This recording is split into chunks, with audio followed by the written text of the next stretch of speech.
From what I studied over the last couple of weeks, one form of manifestation is taught by somebody who's referred to as Abraham Hicks or something like that.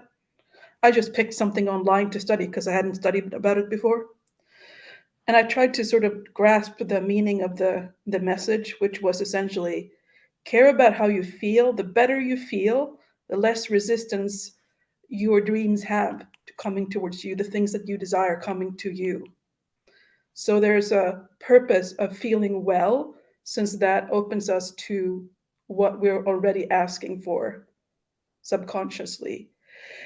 And that the important way of sort of moving from through different degrees of wellness would be to use our thoughts. Like the thoughts we think then impact how we feel, and therefore this openness to receiving something. And I thought immediately, well, this lands really poorly with me now knowing about parts who have their own agency, that exhibit free will, have their own thoughts and emotions. Would I need to have gathered like all the parts to be in concurrence about a certain thing that I desire in my life for that to be possible? Or is my parts then just a string of different kind of resistances towards something that is would otherwise come to my path? Do you understand where this landed badly for me, this idea of manifestation through feelings and thoughts, when I realized the whole multiplicity paradigm says, well, you have many thoughts and you have many feelings, and they're not cohesive with each other. They're not congruent with each other. They're not even on the same memory timeline from each other. So who is asking for what in terms of manifestation in the system? I would like to ask this question openly like this. Okay, what do you want to say to this? Okay, they're saying first we will say what we were saying earlier, not at the expense of your parts. Because they started saying that partway through that question. They started repeating, not at the expense of your parts, not at the expense of your parts, not at the expense of your parts. Okay, what do you want to say around this? And they're saying invite your parts along to try this out with you. Ask them what they notice with it. What do they see happening? What do they not see happening? They can keep record of it, or you can keep record of it. Whatever feels comfortable to the system. And they're saying, like, to start with asking for things that don't ruffle the system. They're showing like a part that's like rolling its eyes because it's like bullshit. It's never gonna happen. You can't manifest that, right? They're saying that's okay. Allow that one to roll its eyes. They are welcome to roll their eyes, anyone who does that. But are they okay just kind of paying attention? And if they don't want to, they don't have to. It's just for those who want to.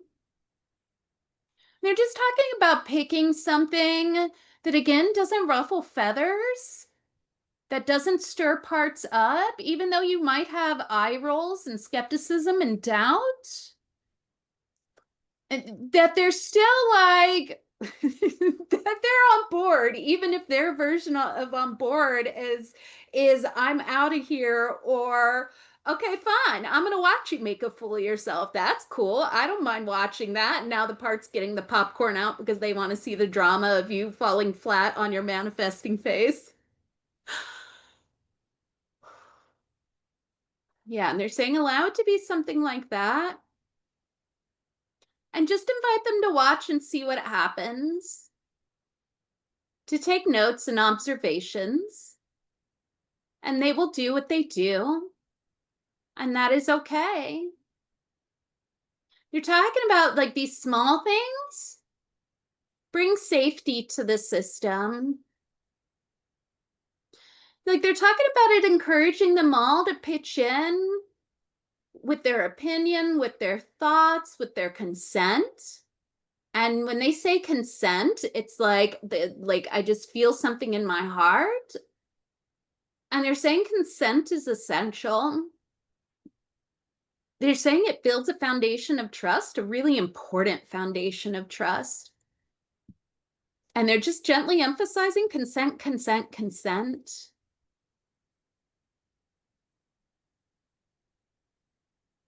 Okay, they're leaving that at that.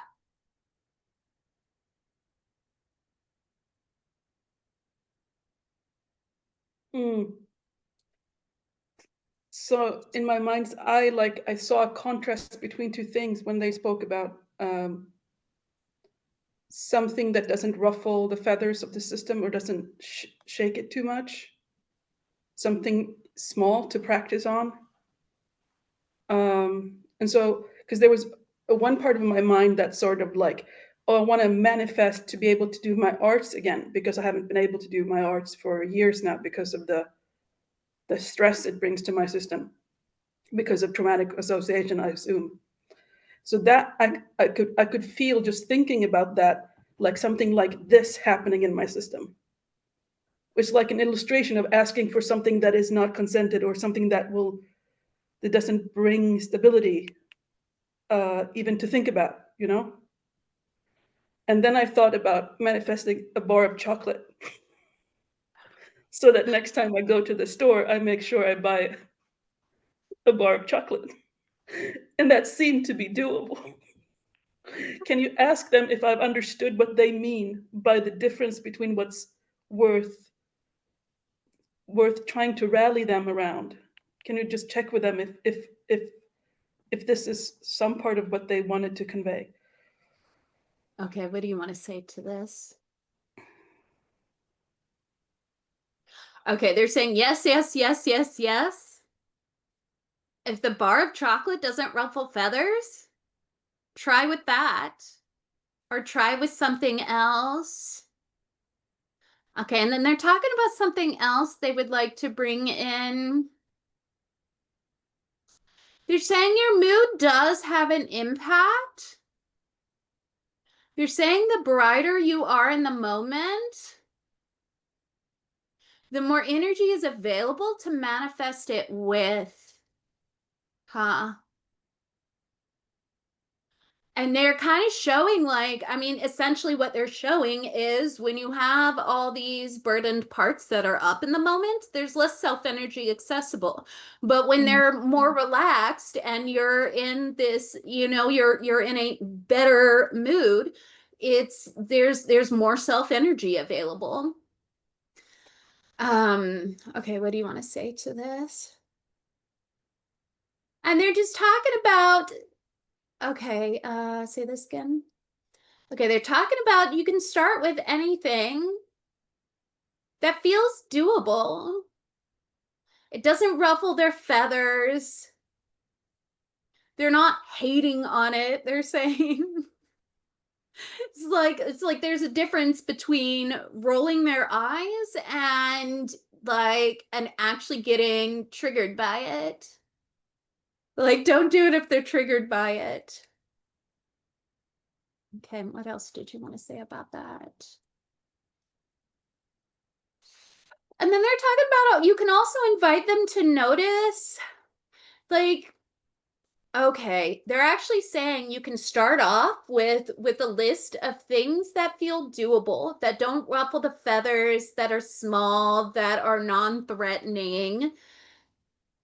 To just like have a list and to do them in different states, like try it out sometime when you're kind of in a bad mood, like it's not the worst mood, so you're actually able to think about this and to do it, but you're not in a great mood either. And then try one out when you are in a great mood and invite the parts to notice that. How long does it take to come through? How does it come through? How does the system respond when it does come through? Or does it come through at all? They're talking about like you can make these different kinds of experiments. And they're talking about how that can actually really get the mind parts on board and the doubting, skeptical parts on board. Because they get to look at their own data around this and to figure out what works for them. And then they're also saying to allow them to hold their beliefs around it. They're welcome to think it's bullshit. They're free to feel that way. And they're talking about supporting them and feeling however they feel about it. Whether this is parts that are like, I want to manifest everything, and then the part is like, get me out of here, you're crazy, right? So you got these two extremes. And they're saying let them be extreme, support them in their extremeness, for it comes from something, and allowing them to be who they are brings them closer to the center as they are ready to. Like they're saying, this one may never believe it, but they no longer have to hold an extreme stance, because their extreme stance was, they're saying, they said accepted, but then as I said that, I noticed not only do I accept it, but I actually adore this one now that I've gotten to know it. Like I just find it absolutely lovely in its extremeness. And they're just saying, when we do that with all of these parts, especially when we have these polarizations, they just naturally come a little bit closer to the center. It's like they don't feel like they have to stake out that far anymore, because they're loved and accepted for who they are. So instead of them being way out here, they might come in here or here or here, and they may never go closer towards the center than that. They may always stay right here, and that's okay, but that they'll feel a lot better over here, and the whole system will. Okay, they're pausing there. Mm. I have not sneaky, but like a finely interwoven mental or thinking part that wanted to, uh, like, as soon as they realized that this person who was providing this message around manifestation and how it works wasn't taking things like parts into account at all, it felt stuck between, it doesn't want to believe the person because it doesn't believe in parts, so then it doesn't know if parts are real, or it became confused about the non-subject of parts in this from the original message that I read. And then there was another part that wanted to say, well, they don't know about parts. How can we trust them to know about anything then? And it's like, fuck everything that they say. So I agree, there are many sort of skeptical parts that are staking out this sort of perimeter of extremity around it. Like it makes it kind of hard to approach these subjects when they're like, how can we trust any of this? Why would we invest our time in learning about this at all? Because these people who are everybody's touting them so high, but they're not even talking about parts. Like we have nothing to do with it. And I kind of adore that in a certain way. Like I get that. It's like, yeah, one way you trust people in their description of reality is that they describe a reality that you recognize. So it's like, I felt I would like to at least see if there's some sort of honest reality to this manifestation and how you would go about doing that with parts, instead of sort of pretending that some part of you is the manifestation part, because I don't think that logically that could make sense.